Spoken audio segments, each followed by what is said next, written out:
Nous espérons que sera mis à mort un certain nombre de pratiques malsaines qui émaillent les relations entre la France et l'Afrique.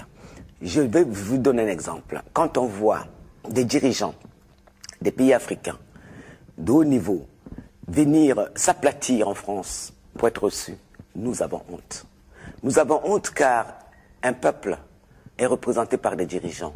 Et si ces dirigeants n'ont pas de respect pour eux-mêmes, on ne peut pas respecter ce peuple-là. Nous avons vu récemment des exemples à La Rochelle où des dirigeants africains ont été capables de fabriquer des invitations, des fausses invitations, pour pouvoir pénétrer. Vous parlez là du groupe des Gabonais qui ont été... Notamment, soi-disant qu'ils étaient invités, alors qu'ils ne l'étaient pas. Je veux dire qu'il s'agit là d'actes méprisables, mais qui portent atteinte à la dignité de tout le peuple. Et nous appelons ces dirigeants à avoir un peu plus de dignité. Au moins, nous les appelons à avoir de la dignité parce que ces dirigeants africains ne sont pas là pour séduire la France, mais sont là pour séduire leur peuple. Oui, mais justement, c'est très très bien de le dire, que vous interpellez ces dirigeants africains à pouvoir avoir un peu de dignité quant à leur statut vis-à-vis de la France. Mais toujours est-il qu'un certain nombre de dirigeants en Afrique, comme nous le savons, et surtout pour ce qui est de l'Afrique francophone, sont là parce que la France y est pour beaucoup. Alors que le peuple n'a pas très souvent son mot à dire, ça il faut le dire très clairement.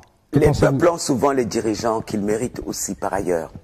Je ne vois pas la France en train d'imposer un dirigeant si tout le peuple se lève contre ce dirigeant-là. Il y a quelque part chez les Africains aussi un manque d'esprit sacrificiel qui permet au peuple, aux nations de se bâtir. Il n'y a pas de nation bâtie, construite, solide, sans le sens du sacrifice. Ce n'est pas à la France à aller faire la politique à l'intérieur des pays africains. Il appartient aux Africains eux-mêmes de le faire. Je ne connais pas un dirigeant qui pourrait tenir s'il avait 1 million d'hommes dans les rues.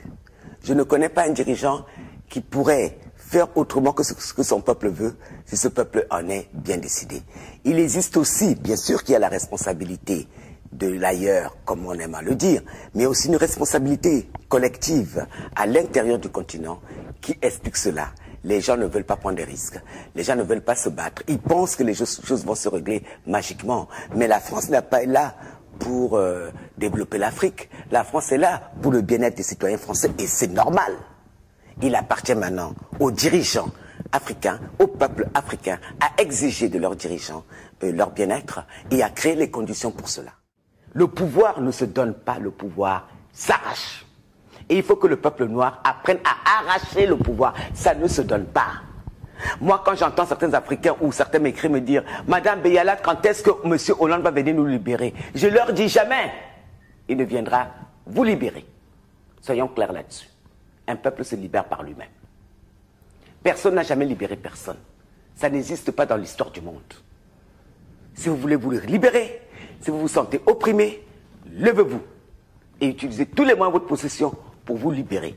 Ayez l'esprit du sacrifice. Au moins les Africains français, nous l'avons. Quand nous décidons d'acheter une maison de la culture africaine française, nous ne sommes pas riches. Mais chacun va se dépouiller un peu de ce qu'il a pour que le collectif marche. Il est temps que les Africains apprennent une chose. Tant qu'ils n'auront pas en esprit que nous sommes dans un tout plus grand que nous-mêmes, et que chacun va vouloir ne pas mourir, ne pas donner son argent, ne pas donner son temps, ne pas donner son énergie, on n'ira nulle part. Et ce n'est de la faute de personne d'autre que de la faute de nous-mêmes. Et cette autocritique, il est temps que les Africains, et les Africains français, se le fassent. Or, ce n'est pas le cas pour l'instant. Ils sont en attente de quoi? Il ne se passera rien. Mes frères, il ne se passera rien si vous ne faites pas. Parce que moi, si je suis opprimé, je me lève. Quand je crée le collectif Égalité, à l'époque pour réclamer des places pour les Noirs, c'est parce que je sentais j'étais opprimé et que mes frères étaient opprimés. Donc, je me lève. Et je prends des risques. Et des risques, on peut même jusqu'à aller se faire tuer. Il faut accepter le principe sacrificiel. Les nations occidentales se sont créées sur la base de ce sacrifice. Même la France aujourd'hui, s'il n'y avait pas eu des hommes, des femmes, des enfants qui ont sacrifié leur vie en faisant leur révolution, la révolution française, on n'en serait pas là. S'il n'y avait pas eu la commune, on n'en serait pas là. Le sacrifice fait partie du processus de la construction des identités des nations. Nous, on ne veut pas le faire. On demande aux autres de le faire. Pendant des années, j'ai vu, on n'avait pas de maison de la culture. Les Africains français ont passé leur temps à aller demander qu'on le leur construise. Mais personne ne va te construire ta maison.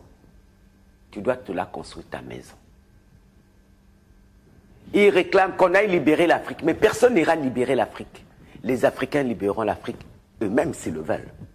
Pas en parlant, mais en agissant. Parce que ça fait des décennies qu'on les entend parler. Moi, je suis un révolutionnaire. Non, tu l'es. Pose l'acte. Tu n'es pas content du régime. Lève-toi. Déjà à l'époque, j'ai réécouté récemment Fela Ramson Kuti. Tout ce que j'ai dit, elle le disait déjà. Ça veut dire que c'est un comportement chez nous récurrent. Le refus du sacrifice. Donc on ne bâtira jamais de nation tant qu'on ne l'aura pas. Tout le monde veut arriver à Dieu, mais personne ne veut mourir. Tout le monde va arriver à Dieu, personne ne veut mourir. Et c'est très spécifique à notre culture. Et c'est ça qui est dommage. Et ce n'est pas seulement au niveau du sacrifice physique, mais même de l'argent. On vous dit, on va faire des cotisations pour envoyer telle chose dans tel endroit. Ceux-là même qui sont concernés par l'endroit ont du mal à donner 1 euro. Bon Dieu. Comment voulez-vous avancer? Le peuple Tutsi nous avait donné un exemple en 1994, 95, 96. Ils étaient maltraités, ils avaient subi un génocide. Qu'est-ce qu'ils ont fait? Tous les Tutsis du monde, je vous le signale, étaient obligés de donner, je crois, le tiers de leur salaire comme don à la révolution. Et ils l'ont tous fait, enfants comme adultes, vieux comme jeunes, hommes comme femmes. Et Kagame se battait au front. Là, j'entends des gens, oh, on est en train de nous tuer et nous, on n'est pas contents. Et ils marchent. Mais marcher. Mais marcher, c'est thérapeutique, certes. Mais ce n'est pas comme ça que l'histoire des peuples change. L'histoire des peuples change par le sens du sacrifice. Là, quand Hollande est passé l'autre jour à la télé, il appelait tous les Français au sacrifice économique pour redresser la France. Moi, je ne suis pas très heureuse de donner mon argent, mais je vais donner. Parce qu'à des moments précis de l'histoire, tout le monde doit faire le geste nécessaire. S'il faut donner un enfant, on donne l'enfant. S'il faut donner de l'argent, on donne l'argent. Quand vous dites ici, il faut donner un enfant, on donne l'enfant, c'est-à-dire? Pendant la Révolution, c'est ce qui s'est passé. Il y a des gamins qui sont allés pour qu'on ait la République d'aujourd'hui. Qui sont allés mourir pour ça. On meurt pour ces idées, il faut avoir le sens du sacrifice.